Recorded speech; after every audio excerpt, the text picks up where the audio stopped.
Nederlandiż jew Olandiż? Inti x'tajt?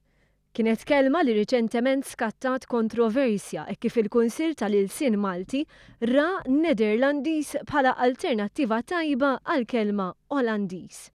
Il-Ministeru għall-Edukazzjoni qed iħeġġeġ lil poplu jieqaf jaħseb appuntu dwar il-lingwa Maltija.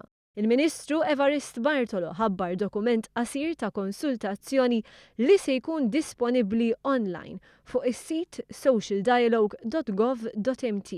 Id-dokument jagħmel numru ta' mistoqsijiet. Fosthom għandu jkun hemm Kunsill tal-Ilsien Malti fil-preżent dan ilu mwaqqaf 10 snin. U jekk dan il-Kunsill għandu jeżisti, min għandu jirrappreżentah? Għandu jkun hemm perjodu ta' konsultazzjoni jew diskussjoni dwar kif tiġi miktuba jew mitkellma kelma kliem bl-Ingliż, kif għandu jinkiteb bil-Malti. M'għandux ikun żgur Ministru li jiddeċiedi x'se nagħmlu f'ħaġa bħal din. U naħseb li l-Kunsill tal-Ilsien Malti jew il-korp li jkun hemm biex jirregola dawn l-affarijiet għandu jagħmilhom mhux waħdu, għandu jagħmilhom anke f'diskussjoni anke ma' nies li ma jkunux fih u f'diskussjoni li mhux sempliċiment imponi minn fuq x'għandu jsir. Il-Ministru Bartolo stqar li wasal iż-żmien li tinfetaħ diskussjoni, speċjalment fera li fiha t-teknoloġija, il-progress u l-globalizzazzjoni qed jagħtu xejra ġdida lill-Ilsien Malti.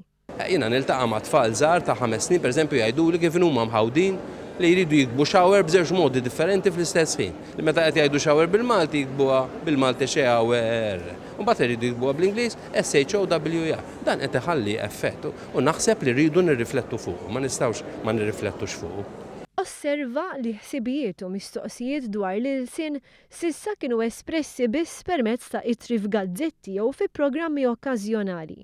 U hemm ħafna xi tajt, kejk jew torta, kompjuter bissi Ingliża jew bil-ke.